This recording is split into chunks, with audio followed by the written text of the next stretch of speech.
Ice versus ice.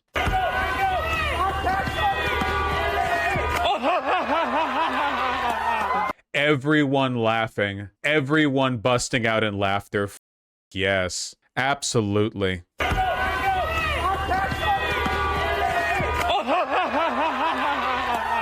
Pussy! Pussy! Pussy! Yeah!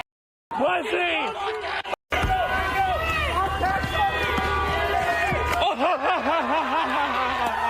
Oh, it brings me so much joy. Woke 2. I love Woke 2. There's been so much discourse about this too. 2016 woke versus 2026 woke. Leftist woman says she feels wrong paying her respects to Renee Good because she's a white woman who's privileged. White tears are not helpful. Nah, that's okay. You can leave that one in the past. What's this new approach? I can't say this out loud on stream. Let's take a look at how we're doing it now, you know? The new tech. Oh my god. Clapping for all the ICE agents doing their job.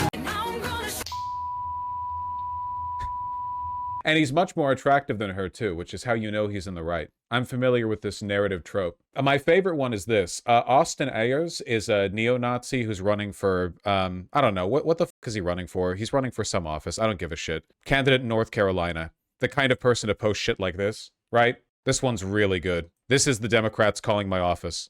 Hey, Austin, your social media post about you being happy they domed that woman and calling other people retards isn't very professional. How about you go ahead and dome yourself? Find an ICE agent, put the gun in your mouth, and pull the trigger, and make the world a better place. And what's funny is you'll be able to shoot yourself in the head and your neck and your shoulder at the same time because you don't have a neck. You look like an inbred subhuman piece of garbage, and you just need to kill yourself. Have a good one. We disavow, obviously. The whole video goes on like that. Maybe there's hope. Maybe there's hope. Mark Harris is my representative, and he goes to a local restaurant, gets treated like shit. There's a reason so many Trump admin officials live on military bases, where they don't have to interact with civilians. God damn, man. Some people are comparing this to the dirtbag left, and I don't know, dog, the dirtbag left had nothing on this, plus there were no class reduction. The difference is that the dirtbag left was at its most, it's like bread tomb. It's a term that describes like 10 people. When people thought dirtbag left, they literally just thought of like the Chapo boys, maybe Come Town, right? Like they just had a couple people in mind who had a distinct affect that they wanted to refer to. Now, I seriously think there were like 100 million Americans who, if you put a microphone in their face, would say shit that would get you like immediately at the very least demonetized on YouTube. It's like, it's genuinely like the shifted enormously, all of which is phenomenal, by the way. I mean, our country is being again raped to death by demons, and the official position of the government under Republicans is that anyone they don't like should be murdered extrajudicially. So I don't know, it's really, really, really difficult to sympathize with their concerns here. Yeah, I am now the least aggressive, least edgy, left of center individual in America now. They really caught up to / surpassed me. You guys see Connor Eat Pants? Connor Eats Pants on Twitter, like ratioing JD Vance with every post. Just insulting him over and over and over and over and over and over again. Yeah, he's so good. This is what I meant yesterday when I said that like political change is driven by hatred. It's driven by fervor. It's not driven by like your good boy arguments or whatever. Like the arguments are supposed to inform what you believe, and then you reaffirm what you believe with the hatred. The emotions are the change motivators, you know, but they're informed by the internal world, and you have to work on both. They work in tandem. If you don't have good arguments, then your feelings are directed the wrong way, and if you don't have the strong feelings, then your arguments stay in here and they don't really do anything for the real world. Don't know if you're joking, but it's kind of true. You're less edgy than half the stuff my normie family are out there agreeing with. Yeah, but they don't have to follow. They're not YouTubers. Just understand that, okay? Understand that they're not YouTubers, all right? My hands are not tied. I would never ever, even offline, do anything that would violate YouTube TOS, okay? Don't call yourself woke if you don't eat equality cake during the holidays. When the state-sponsored atheistic belief system, the Cult of Reason, in power during the era of Revolutionary France, Christian Christmas church services were banned and the Three Kings cake was forcibly renamed the Equality Cake under anti-religious government policies. God, that's based. Oh, that being said, the commissars of the Cult of Reason must have been insufferable to talk to. Can you imagine? insufferable. This has to be making conservatives at least a little bit less confident, right? Yeah, I mean, a lot of their political motivation is driven by the catharsis of picking up, like, talking down to people, but they can't handle the smoke. Like, again, we're talking about people who are so mentally unstable that their worldview is seriously informed by the trauma of getting rejected by the girl they liked in high school, but their prescriptions from that experience are that, like, 100 million Americans deserve death. So we're talking about people for whom there is a very asymmetrical distribution of what they can handle versus what they want to dish out. So yeah, I would say that as the left gets more vindictive, the right is going to cower. They're crybullies, like, unironically. They will do and say anything, but the moment they're targeted with anything, they'll shirk up. Also, a lot of them are only like this for fun. We know the main pull to the right over the past 10 years, at least alongside you know, like spite or hatred or whatever, fear, is also catharsis, like fun having, right? It is more fun to be a Trump supporter than to be a Hillary Clinton supporter. It was more fun to be a Trump supporter than a Joe Biden or a Kamala Harris supporter. They just give their people more to talk about. There's just more energy there in general, you know? But that energy is going to dry up. It's going to dry up. Being a Trump supporter now means day after day, all your liberal coworkers and relatives are asking you why you still defend a pedophile who wants to, you know, invalidate the Constitution. It's a lot less. There's less to get a hold on here. What are you going to do? Brag about the ballroom? I think I saw Ashley St. Clair acting contrite last night on Twitter, which I was surprised by. That's one of Elon's baby mamas. She was getting grilled by Juniper, and she seemed actually a little bit apologetic. I'm not one to believe strongly in the perceived sincerity of these people, but it was kind of interesting.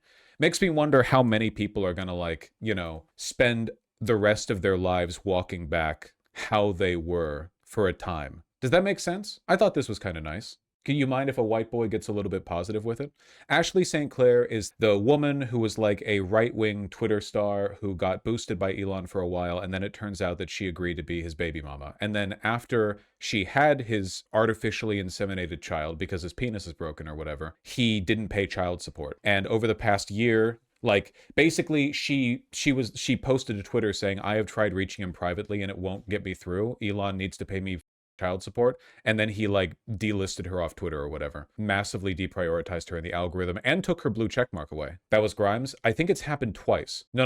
It's happened more than once. But anyway, for the past 6 months or so, she's been, like, a lot more, I don't know. Twitter was way better when it was woke, TBH. I mean, dark woke, because the other option is bootlicking feds plus pedophiles plus nerds. Then from Juniper, you've previously engaged in blatant transphobia. How do you feel about trans people in the wake of noticing how the far right truly is? I feel immense guilt for my role, and even more guilt that things I've said in the past may have caused my son's sister more pain. I don't really know how to make amends for many of these things, but I've been trying incredibly hard privately to learn and advocate for those in the trans community that I've hurt. This is like a good, this is a good twofer here, because on one hand, if it's sincere, great. If it's insincere, then it's great that people feel the need to be insincere in this direction. Does that make sense? Like, it's a reflection of a shift in political capital. I also haven't said much on this because I've gone back and forth over my voice would be helpful on the issue, since it will be framed as disingenuous or just turned because I'm scorned. Oh, well, look at that. She preempted me there. Even this reply will become right-wing hysteria, but yeah, I am sorry. Let me know how I can help. I'm not, that seems nice. My heart is not stone. I'm,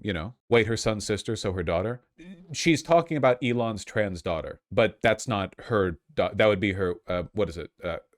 What's the term for that? Stepdaughter? Yeah. Stepdaughter would indicate marriage. That's true. They didn't get married. So it really would just be like her son's half sister. You get what I mean. Woke too, man. Woke too. It's good. The far right has earned every bit of hatred that they are going to receive, and it's going to affect them for the rest of their life.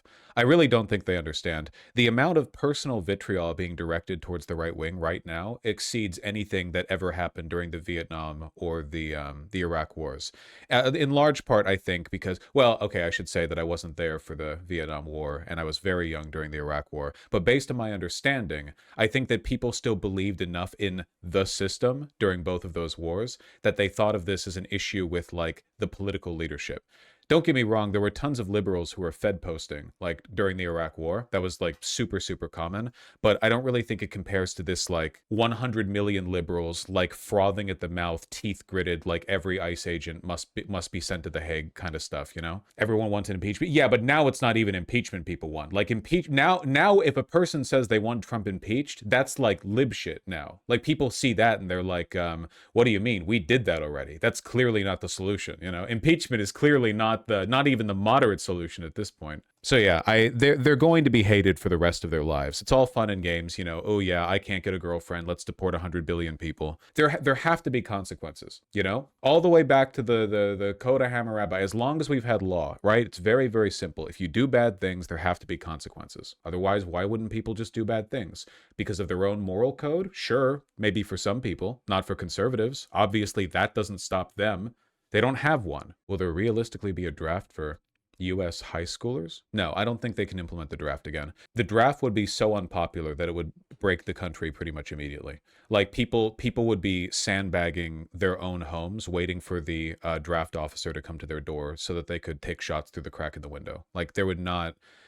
nobody would, it just wouldn't work. It would not be possible. Wasn't the draft super unpopular in Vietnam as well? Oh, for sure. But like, this would be much worse than that. Congress also wouldn't approve it. We have a Congress. Are they stupid enough to try the draft though? No, I don't think they will. What would be the point in a draft? The only thing that drafting would do right now is like increase by several orders of magnitude the number of mutinies on military bases. Like, all it would do is lead to a bunch of commissioned officers getting like fragged in their bathroom by very angry draftee. Like, it's not, it wouldn't do anything besides increase the total number of dead Americans. Oh god, yeah. Can you imagine if they brought conscripted soldiers over into the bases that they have like Miller and Christie Noem at? Jesus Christ.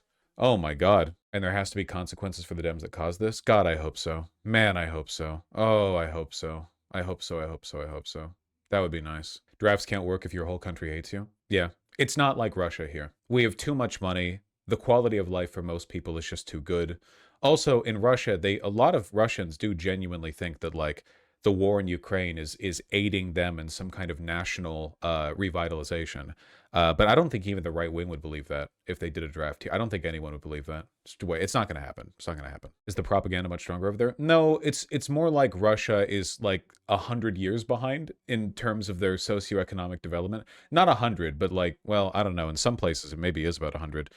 Like, drafting people in Russia is easier because it's easier to just kill your own people in Russia. In America, we're still in a big hubbub over the police killing one woman unjustly, and, you know, God bless America for that, right? But in Russia, the level of like atomization and the life is just cheaper there. Life is just cheaper there. It sounds callous and it sounds like dismissive and it sounds fake. It sounds like the kind of thing that you would, like a Hearts of Iron 4 kind of guy would say, like, yeah, you know, they just have a lower morale penalty for conscription, but they do. They do, for a wide variety of reasons, but they do.